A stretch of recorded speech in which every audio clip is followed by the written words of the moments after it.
Salam alaikum wa rahmatullah. مرحبا بكم في هذا le cours de méthodologie de recherche scientifique en mémoire et projet de fin d'études.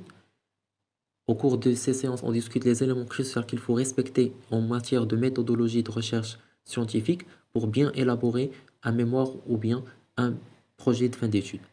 Au fin de la séance, on va parler de la structure d'élaboration d'un projet de fin d'études, c'est-à-dire quelles sont l'ensemble des étapes qu'il faut suivre pour faire un projet de fin d'études, un PFE, de A à Z. Donc, on va parler de l'ensemble des étapes qu'il faut suivre, dès la page de garde jusqu'à les annexes. Donc, pour avoir une idée, elle a la manière avec laquelle vous devez élaborer ce PFE ou bien ce mémoire.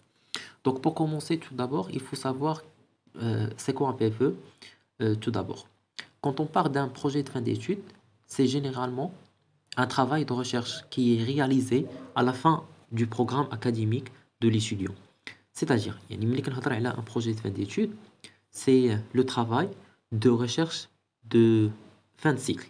C'est-à-dire, فاش كيكمل l'étudiant la dernière année ديالو في le parcours académique ديالو, dans ce cas, on parle d'un projet de fin d'études.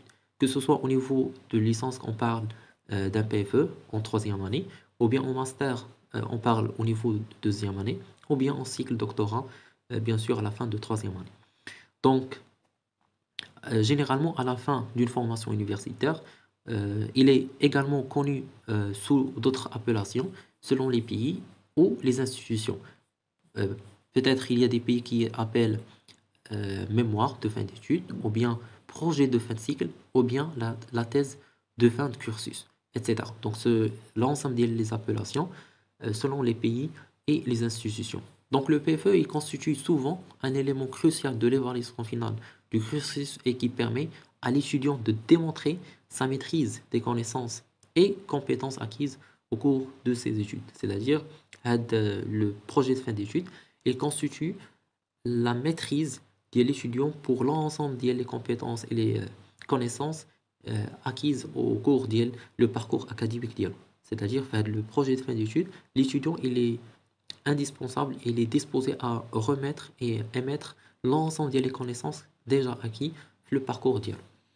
Donc, le projet de fin d'études, il doit être élaboré selon une structure. C'est-à-dire, il y a un cadre méthodologique qu'il faut suivre l'élaboration d'un projet de fin d'études et qui est largement connu au niveau national et international et qui commence avec bien sûr la page de garde jusqu'à les annexes vers la fin. Donc, la structure d'un projet de fin d'études qu'on va parler et on va les décortiquer à travers les séances qu'on va faire. Donc, la structure et suivre cette structure formelle dans la rédaction d'un projet de fin d'études, il est importante pour plusieurs raisons.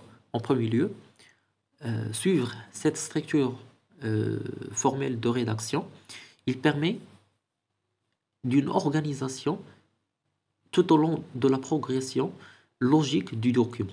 C'est-à-dire, la structure qu'on va adopter au niveau de la rédaction, il va assurer une logique. يعني غتخلي واحد المنطق في la rédaction. C'est-à-dire يكون واحد المنطق في la rédaction من le départ vers la fin. يعني tout au long ديال le processus de rédaction غيكون واحد le lien logique entre l'ensemble des parties rédigées. Ce qui facilite la compréhension du lecteur. يعني حتى le lecteur ديال هذاك le papier ou bien ديال هذاك الميموار او الPFE كتكون عنده une grande facilité وقدرة على أنه يقرأ داكشي اللي كيتضمنو داك لو PFE.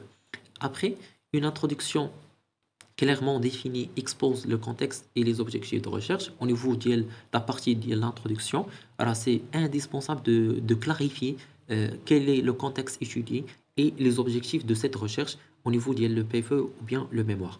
Tandis qu'une méthodologie précise, elle renforce la crédibilité de lecteur. Aussi, on précise la méthodologie au niveau de cette structure. يعني كنشرحوا شنو هي المنهجيه اللي غادي يتبعها داك لو شيرشور داك الباحث au niveau de la recherche ديالو. Donc, c'est ce qui donne une crédibilité pour l'étude. Ainsi, la revue de la littérature qui situe la recherche dans un contexte académique, tandis que la présentation et l'analyse des résultats qui s'intègrent harmonieusement dans le développement global du PFE. Donc, au niveau des parties qu'on va discuter, il y a une partie qui concerne la revue de la littérature. Ici, on va interpeller l'ensemble des théories qui traitent le sujet de recherche. Et après, on va analyser dans une autre partie les résultats de cette recherche qu'on va faire. Donc la structure, il facilite la navigation à travers le document, c'est-à-dire il suffit de voir l'étape de matière par exemple pour voir l'ensemble des parties qu'on cherche à étudier ou bien à bien sûr à lire au niveau de ce document. Il offre une référence claire pour les lecteurs, ce qui facilite l'évaluation par les pairs. C'est-à-dire si on cherche à faire des comparaisons entre un PFE d'un étudiant X avec un autre PFE d'un autre étudiant Y, on va pouvoir faire si la structure elle est respectée. يعني إلا كانت هذيك المنهجية وهذيك لا structure bien sûr il est adapté راه كيسهل علينا المقارنة entre les PFE ديال les étudiants. Donc en fin de compte pour le fait de respecter cette structure d'un projet de fin d'études, il contribue à la clarté, à la cohérence et à la qualité globale du projet de fin d'études. Donc, ce sont les éléments essentiels pour une communication efficace des résultats de recherche.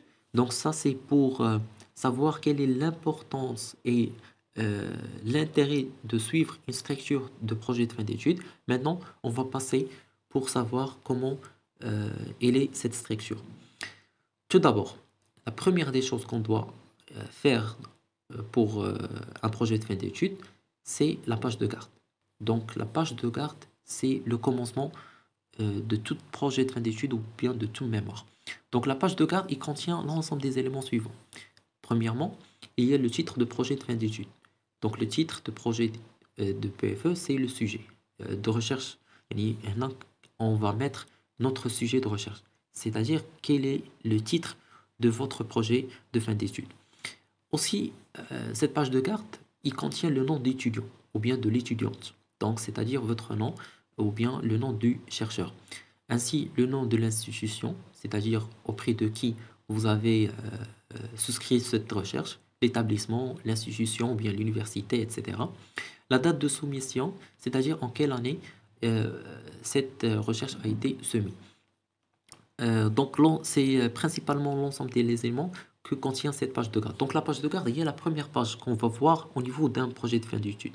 C'est la première page de couverture. Li كتكون في الديبار. Donc, هذيك هي كتسمى la page de garde. Certainement, il y a le nom des encadrants qui va être soumis au niveau de cette page de garde, bien sûr, à côté du nom de l'étudiant. Donc, c'est ça la première des choses qu'il faut faire au niveau du structure de projet de fin d'études. Très bien. Après, on passe pour le résumé. Donc, dans un deuxième temps, le résumé au niveau de cette structure, c'est un résumé qui est concis du mémoire et qui présente brièvement le problème de recherche, les objectifs, la méthodologie, les principales conditions et les recommandations. C'est-à-dire un résumé هو واحد التلخيص ديال toute la recherche ديالك. C'est-à-dire un petit brieferie على la recherche, على tout votre projet de fin d'études en une page maximum. Le résumé, il peut être en français comme il peut être en anglais ou bien les deux. C'est-à-dire selon la méthode de recherche de votre recherche, vous pouvez élaborer ce résumé. Très bien. Donc après la page de garde et le résumé, on passe pour les remerciements. Donc les remerciements, c'est un niveau pour les étudiants, une section qui est optionnelle où vous allez exprimer votre gratitude envers ceux qui vont se tenir tout au long de votre projet. C'est-à-dire vous avez la liberté d'exprimer vos sentiments, vos remerciements auprès de vos encadrants, votre famille, vos amis ou bien toute personne qui a contribué à la réalisation de votre projet de fin d'études. Donc, c'est une section qui est optionnelle à la liberté des étudiants. Très bien. Puis, il y a ce qu'on appelle table des matières. C'est une section qui est très importante, il est essentiel, cette table de matières, et qu'il faut lister en détail les sections et les sous-sections du PFE avec les numéros de page correspondants. C'est-à-dire, la table de matière, c'est une table qui contient l'ensemble des chapitres, des parties, des sections et des sous-sections que contient le projet de fin d'études. Et ici, il va nous faciliter la navigation sur le document. C'est-à-dire, au lieu de chercher page par page, on va aller vers la table de matière et on va euh, liser les titres et on va passer directement au numéro de page pour, bien sûr, lire directement sur le chapitre concerné.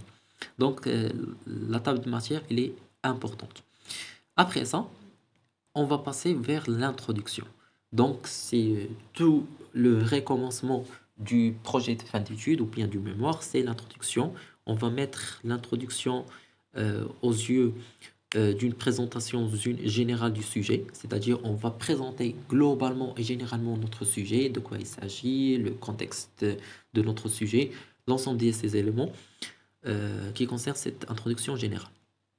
La justification de l'importance du sujet, c'est-à-dire on va montrer l'importance et l'utilité du sujet, quelle est sa portée, pourquoi il est important de chercher au niveau de ce sujet, etc.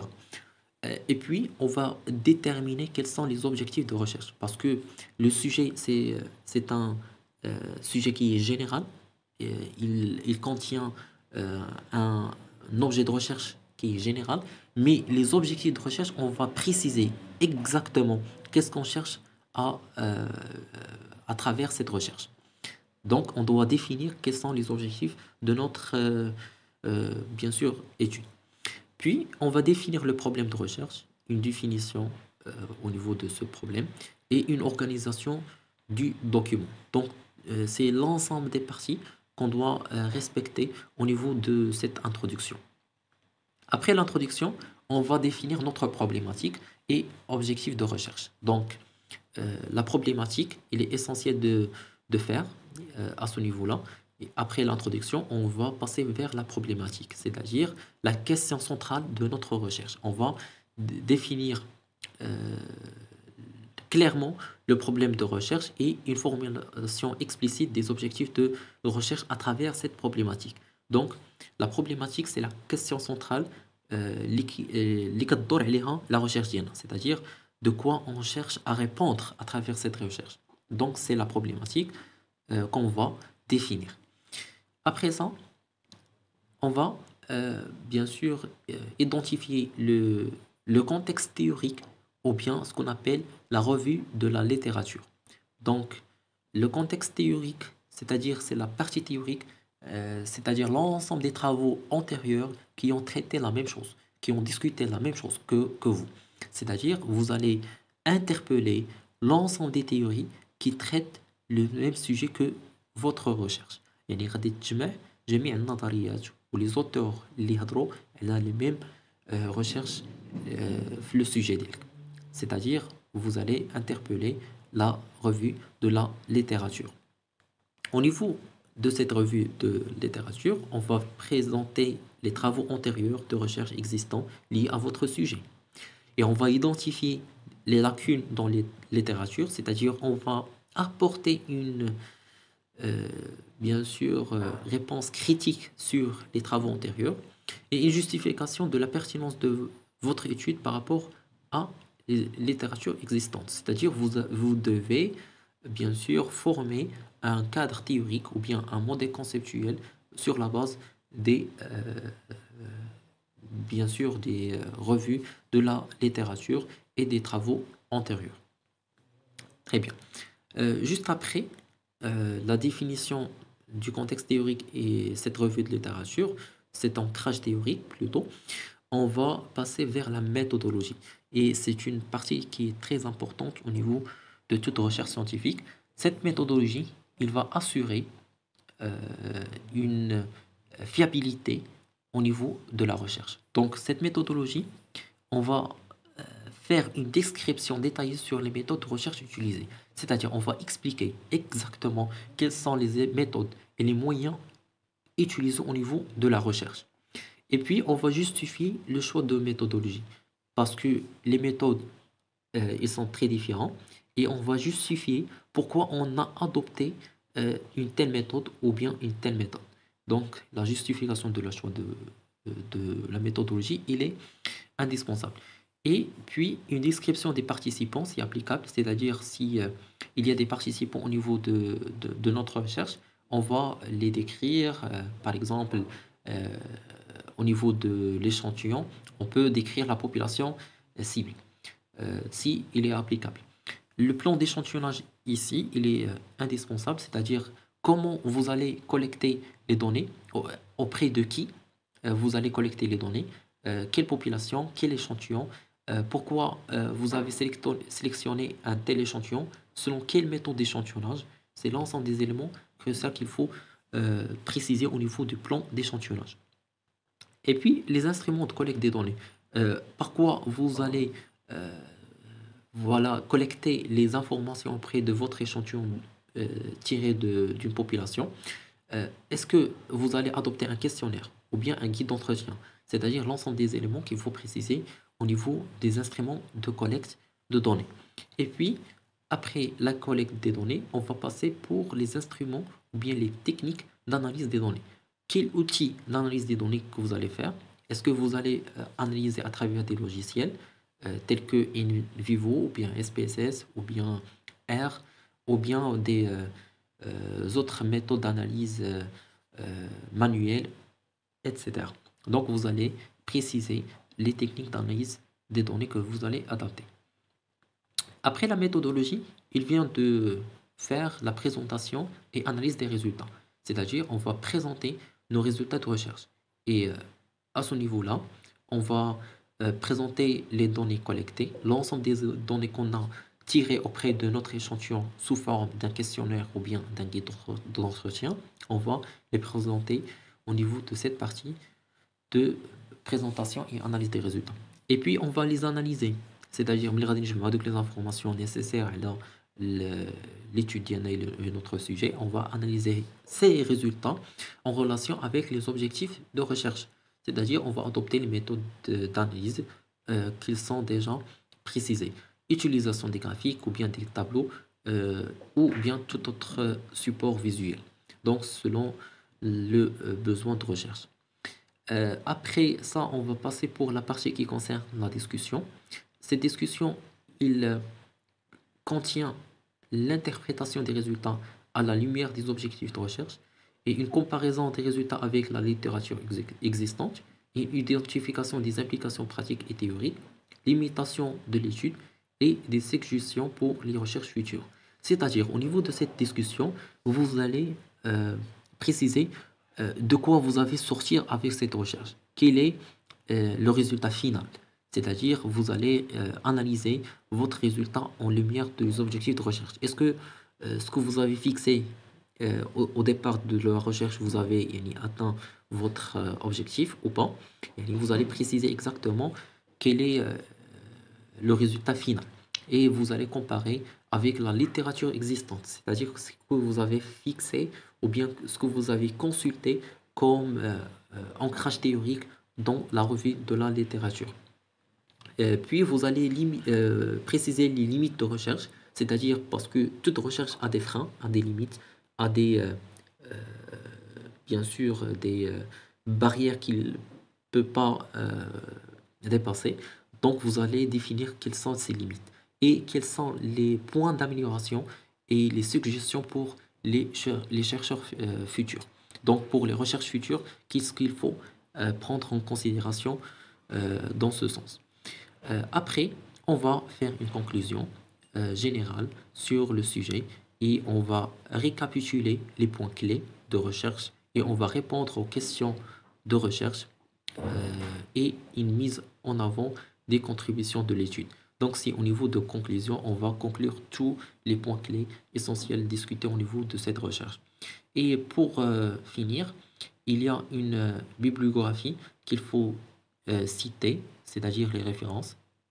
Toujours, il faut faire une liste complète de toutes les sources citées dans le PFE selon un format de citation spécifique, c'est-à-dire l'ensemble des références consultées, ils doivent être cités au niveau de la bibliographie, une chose qui est très indispensable.